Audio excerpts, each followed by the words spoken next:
Nani bangsa inilah berteriak cinta Pancasila, cinta NKRI, Bhinneka Tunggal Ika, Undang-Undang Dasar 1945 dan lain sebagainya.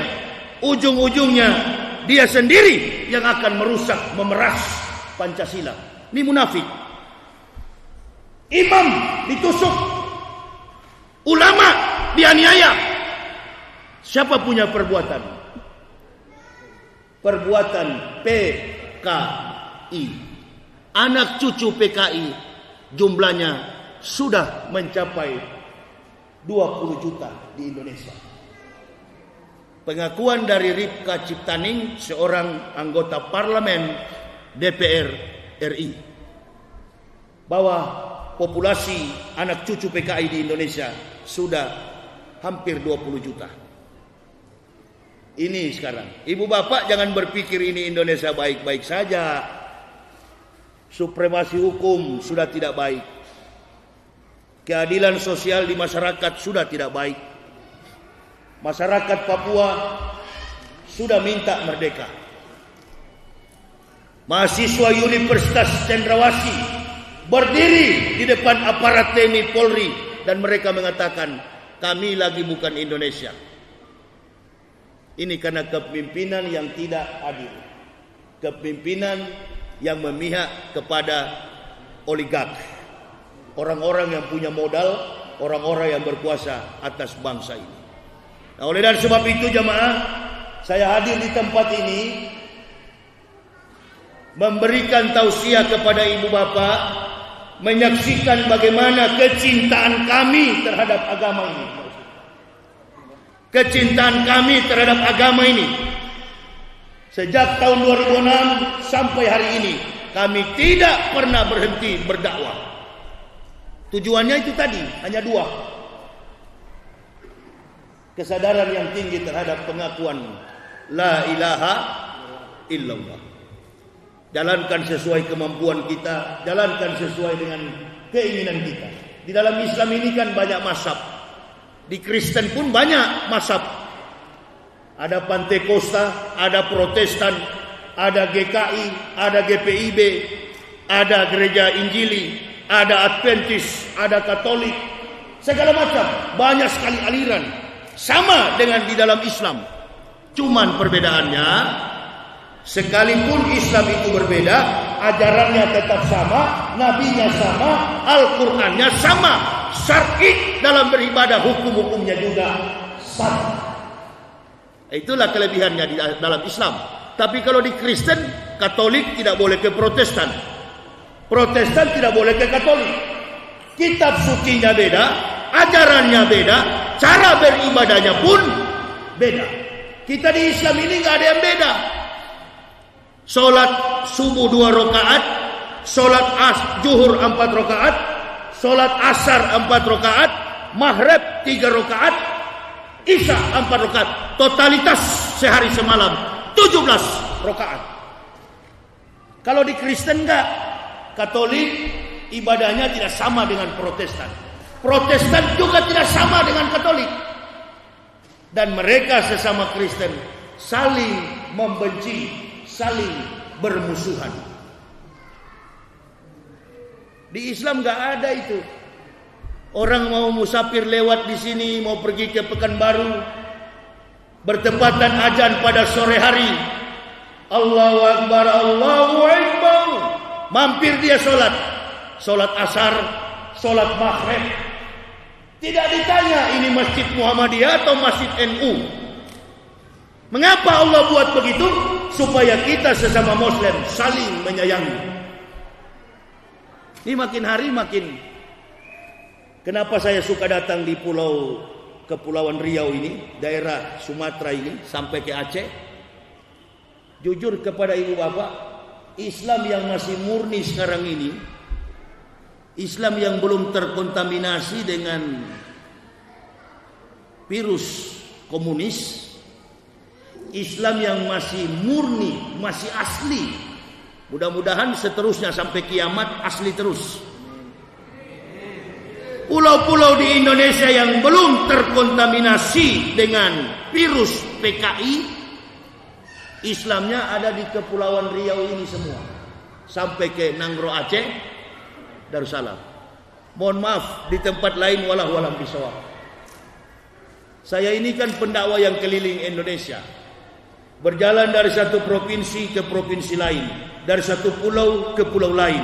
Dari satu daerah ke daerah lain. Sampai ke pelosok pedesaan kami masuk. Jadi yang paham tentang persoalan umat ini bukan ulama yang duduk di majelis ulama seperti beliau. Jangan tersinggung, Pak. Nah, memang saya begini dari kafir pun saya kerasnya begini kalau ceramah pidato. Sementara untuk menertibkan dunia ini dibutuhkan ilmu ulama, ilmu para ulama. Kalau tidak ada ilmu para ulama, maka Nabi SAW lahalaka jahilun, celaka orang-orang bodoh. Nah, kita dari awal kan memang sudah salah. Kata Nabi, orang kampung yang bodoh. Lihat orang kurus pakai batik, nyungsep di gorong-gorong, nah ini cocok jadi presiden. Ini akibatnya sekarang. Konsep bernegara yang diperanartikan oleh Pak Jokowi. Pak Jokowi ini dalam kriteria Islamia, tanya beliau nih, syarat menjadi pemimpin Perdana Menteri, Presiden, bastotan fi ilmi wal jismi al-qawiyul amin. Itu syaratnya. Pertama, seorang pemimpin negara kuat. Yang kedua, berilmu, bastotan fi ilmi wal jismi al-qawiyul amin. Kedua, dia berilmu. Yang ketiga, cerdas. Dan yang keempat, mempunyai budi pekerti. Itu ada pada diri Rasulullah Muhammad sallallahu alaihi wasallam. Apa itu? Uswatun hasanatun liman kana yarjullaha wal yaumal akhir wa dzakarallaha katsiran. Di dalam diri Rasulullah bersikap amanah, jujur, tabligh, fatona. 4 karakter inilah menjadi kriteria pemimpin yang baik, pemimpin yang berbudi pekerti luhur, pemimpin yang amanah, pemimpin yang kuat. Kuat secara fisik, kuat secara intelijensi, kuat secara kepintaran, kecerdasan. Kalau pemimpin cerdas nggak begini kita. Ini masjid ini, saya kasih contoh supaya lebih paham. Masjid ini dia dibuat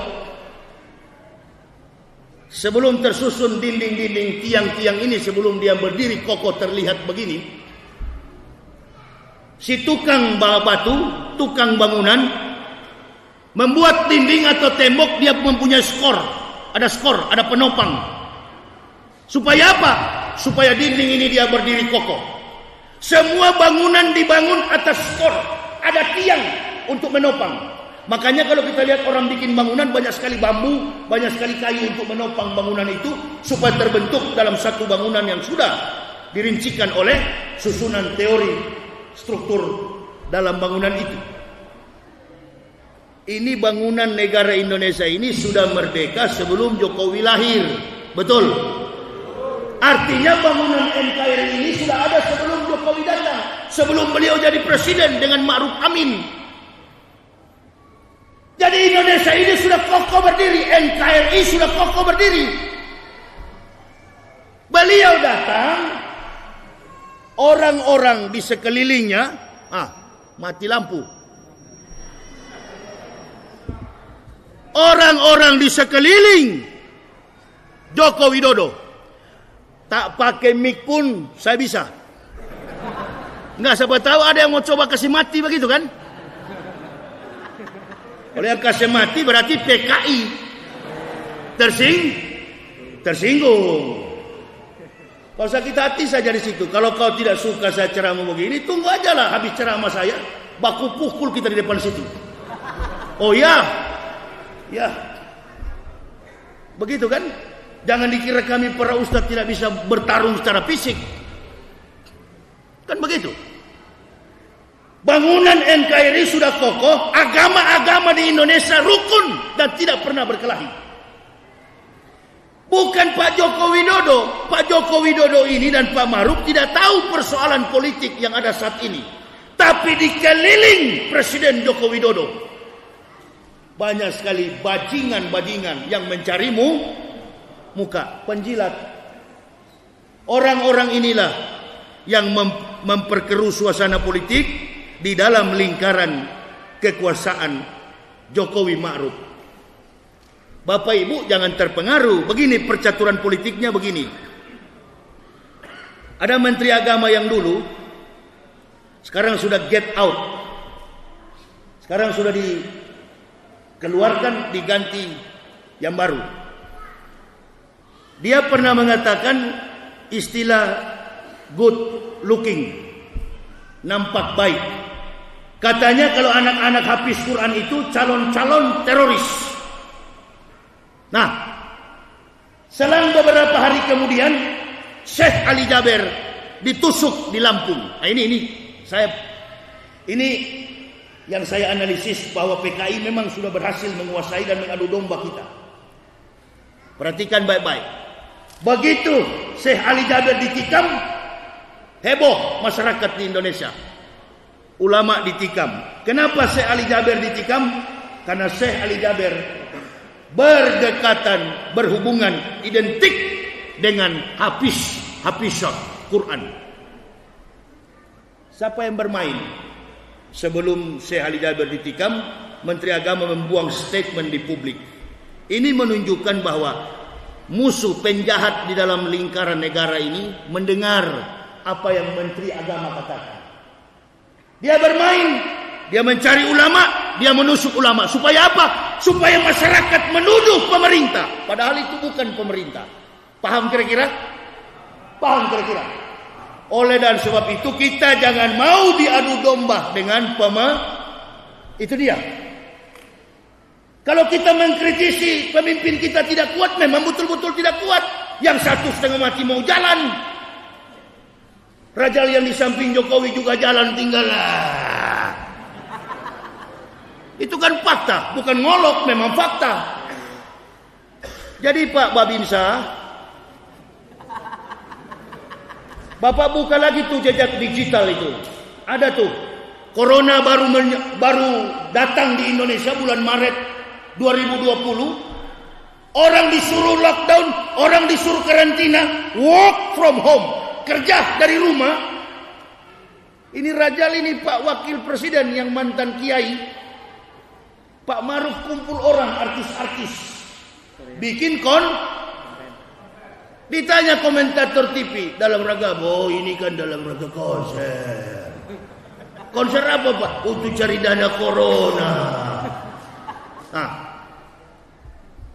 disitulah Pak. Jadi kalau mau tanya kenapa saya keras begini, berdasarkan fakta. Bukan sembarang ngomong. Kita berdoa sajalah dalam tablik akbar ini, mudah-mudahan Pak Jokowi, Pak Ma'ruf ini sadar berpihak kepada mayoritas rakyat.